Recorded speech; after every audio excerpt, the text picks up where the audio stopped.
Ben veda ediyorum. Yarın sabah Uyan Türkiye'mde görüşmek dileğiyle. Şimdi Üsküdar'a gidiyoruz. Arkadaşımız Aşkın Üsküdar'da canlı yayında, söz sizde.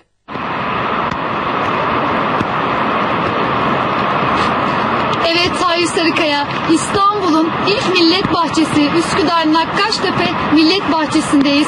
Bu güzelliğin detaylarını Üsküdar Belediye Başkanı Sayın Hilmi Türkmen'den alacağız. Başkanım, bu güzelliğin özellikleri nelerdir? Efendim, burada Üsküdar'dan, hafif yağmurlu bir Üsküdar sabahından bizi izleyen sevgili izleyicilerimize hayırlı sabahlar diliyorum. Güzel bir hafta sonu diliyorum. Ve çok güzel bir mekandan onlara sesleniyoruz sizin sayenizde. Burası Üsküdar. Beylerbeyi'ne giderken Üsküdar'dan hemen 1. Boğaz Köprüsü, 15 Temmuz Şehitler Köprüsü'ne varmadan sağ tarafta 50 bin metrekarelik bir alan burası. Ve gördüğünüz gibi bize göre İstanbul'un, dünyanın en güzel millet bahçesindeyiz.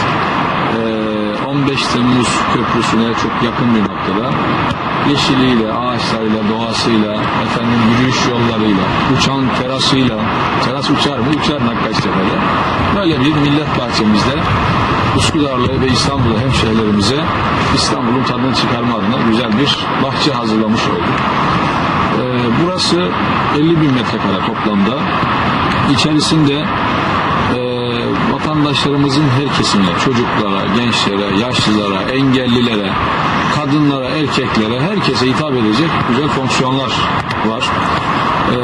Bu güzel mekan zaten Sayın Cumhurbaşkanımızın biliyorsunuz aralığın başında toplu açılış töreniyle hizmete girdi. Yağmur, çamur, kış, soğuk, kar, kış istemeden vatandaşlarımız geliyorlar. Burası 12 ay yani yaz ve kış yaşayan bir park, bir millet bahçesi oldu. Çünkü çok soğuk bir alan değil, ağaçların altında. Biraz hani hem manzara muazzam bir tablo görüyorsunuz. 15 Temmuz Şehitler Köprüsü, Boğaz'ın o güzel manzarası. Hem de ağaçların altında piknik masaları, efendim insanların istirahat edecekleri, oturacakları, yürüyüş yollarıyla. Aslında çok soğuk da bir alan değil burası. Bu güzel millet bahçemiz bize göre de gerçekten İstanbul'un en güzel millet bahçelerinden birisi, hatta birincisi. Çünkü buraya İstanbul'un değişik ilçelerinden de vatandaşlarımız geliyorlar, görüyorlar. Onlar da aynı şeyi söylüyorlar. Çünkü böyle bir manzara, böyle bir tablo İstanbul'da şu anda yok. İnşallah başka ilçelerimizde, İstanbul'un değişik noktalarında böyle güzel parklarda yapılacaktır. Ben inanıyorum. Çünkü artık özellikle son zamanlarda, son aylarda Sayın Cumhurbaşkanımız bu millet bahçeleri ve millet kıraathaneleri üzerinde çok duruyor. Biz de Üsküdarlılar olarak hem millet bahçelerinin hem de millet kıraathanelerinin en güzel örneklerini Üsküdar'ımıza kazandırmış durumdayız ki burası millet bahçelerinin en güzellerinden birisi. Burada şunu ifade edeyim, konser alanlarımız var. Yani yaz aylarında özellikle açık hava konserleri düzenleyeceğiz. Efendim tenis kortumuz var. Çok güzel gençlerin tenis müsabakalı yapabileceği alanlarımız var. Kapalı çocuk oyun alanı var. Açık çocuk oyun alanları var. Çok güzel bir doğal göletimiz var. Biyolojik bir gölet, böyle bir su toplama alanı vardı. Orayı gölet haline getirdik. Çok da güzel oldu. Yürüyüş yolları, efendim mescitleri, lavaboları, insanların kendilerine ailecek gelebilecekleri, çok güzel piknik yapabilecekleri, toplamda bu alanda 2000 kişinin hiç kimseyi rahatsız etmeden oturup çaylarını, kahvelerini içebilecekleri, pikniklerini, kahvaltılarını yapabilecekleri muazzam bir alan. Ama gençler özellikle çok soruyorlar, onu da ifade edeyim. Burada çok güzel bir macera parkurumuz var. Böyle ağaçların arasında gençlerin halatlarla, efendim iplerle karşıdan karşıya geçebilecekleri. Türkiye'de bu değişik parklarda var bu macera parkuru ama bizimki biraz farklı. Diğer bahçelerden farkı nedir başkanım? Mesela bu macera parkının diğer bahçelerden farkı, biz bu ağaçlar arasındaki geçişleri doğal ağaçlara değil de tekrar yeni kütükler yerleştirerek alanlara yapmış olduk ki hani doğa açısından, ağaçların korunması açısından bu çok önemli. Diğer millet bahçelerinden burasının en önemli farkı, buraya çok kolay ulaşılabilir. Lokasyon itibariyle İstanbul'un tam merkezi burası. İstanbul'un her yerine insanlar çok rahat ulaşabilecektir. 15 Temmuz Şehitler Köprüsü'nün hemen dibinde burası. Hemen bizim bu arka tarafımız zaten 15 Temmuz Şehitler Anıtı. Köprüden Anadolu yakasına geçtiğinizde sağ tarafta. Marmara'yla çok rahat gelinebilir. Avrasya'dan çok rahat gelinebilir. Bizim Anadolu yakasındaki diğer ilçelerimizden Üsküdar, Ümraniye, Çekmeköy metro hattıyla çok rahat gelinebilir. Bir defa ulaşımı çok kolay. İkincisi gerçekten muazzam. Allah vergisi muazzam bir harika manzarası var. İstanbul'un manzara balkonu derken tam da burayı kastediyoruz. İstanbul bu kadar geniş açıdan, hele Avrupa yakası, Anadolu yakası, burada mesela 3. köprü, Yavuz Sultan Selim Köprüsü, Fatih Sultan Mehmet Köprüsü, 15 Temmuz Şehitler Köprüsü aynı anda buradan çok rahat gözükebiliyor. Çamlıca Camii buradan çok güzel gözükebiliyor. Dolmabahçe Sarayı, Çırağan Sarayı, Beşiktaş, Sarıyer, İstanbul'un aşağı yukarı 3'te 2'lik bölümü diyelim. Buradan çok rahat gözükebilecek bir alan. Bu güzel manzara balkonumuz. Bir de şu özelliği var. Burası yılın 12 ayı canlı bir millet bahçesi. Yani kışın da insanlarımız kullanabilir burayı, yazın da. Bakın şu anda Ocak ayındayız. Aslında kış günü. Öyle çok da soğuk yok. Yani insanlar özellikle yürüyüş yapabiliyor. evet, aynen. Sabahleyin özellikle hafta sonları hemşehrilerimiz burada çok rahat yürüyüş yapabilirler. Çok da yani o anlamda rahatsız edici bir soğuk yok. Yağmurda da yürünebilir. Çünkü biz doğal granit taşlar kullandık yürüyüş yollarında. Güzel kırmızı kil topraklar kullandık ki insanlar rahatsız edecek bir durum yok. Yumuşak toprak, çok rahat bu yürüyüşlerini yapabilirler. Ağacıyla, yeşiliyle, doğasıyla, suyuyla, gölüyle, göletiyle, çocuk oyun alanlarıyla, piknik masalarıyla, bu dediğimiz uçan yoluyla, manzara balkonuyla, evet, burası Nakkaştepe Millet Bahçesi İstanbul'un en gözde mekanlarından birisi oldu. İnşallah bunun devamı da gelecek.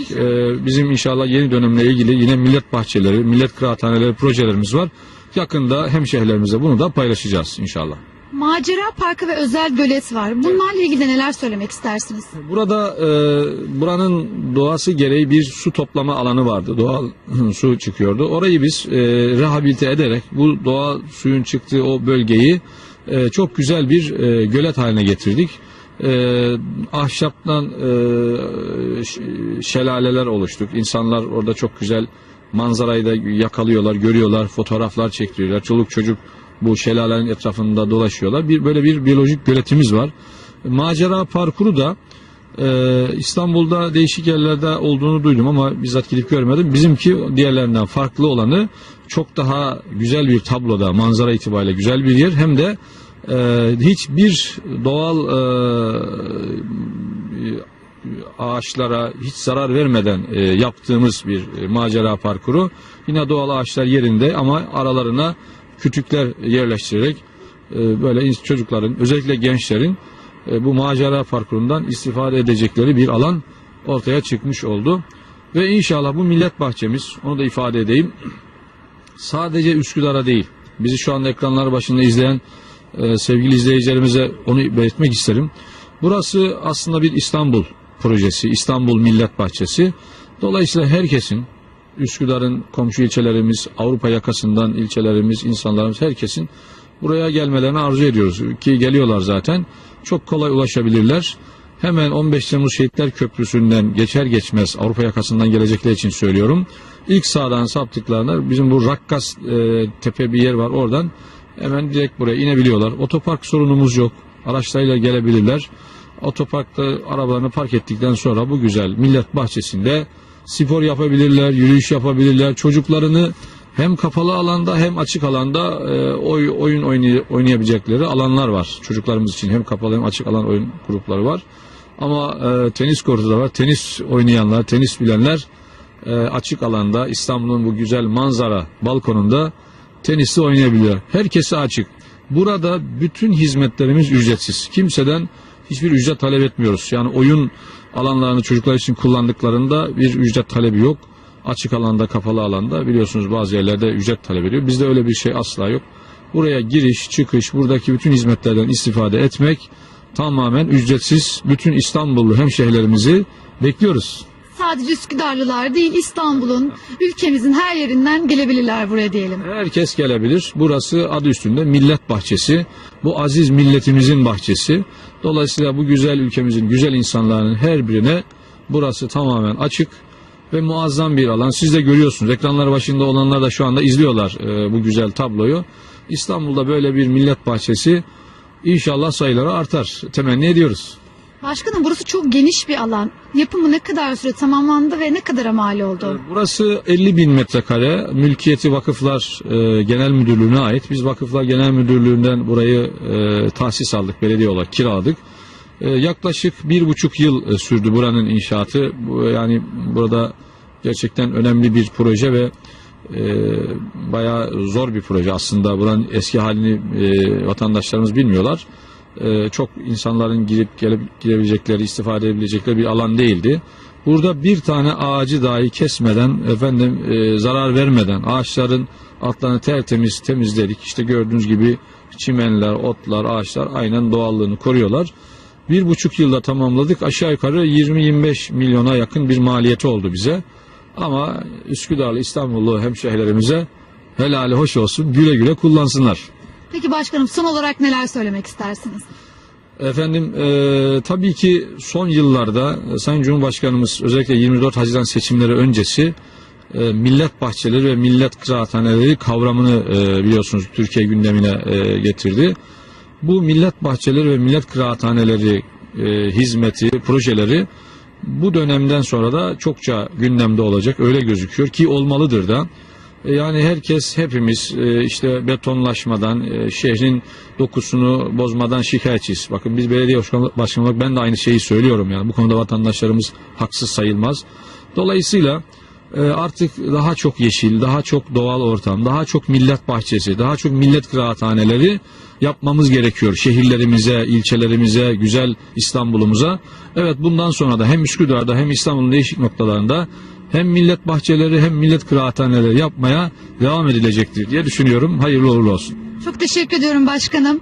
Yarın sabah saatler 8'i gösterdiğinde yeniden Uyan Türkiye'mde görüşmek dileğiyle.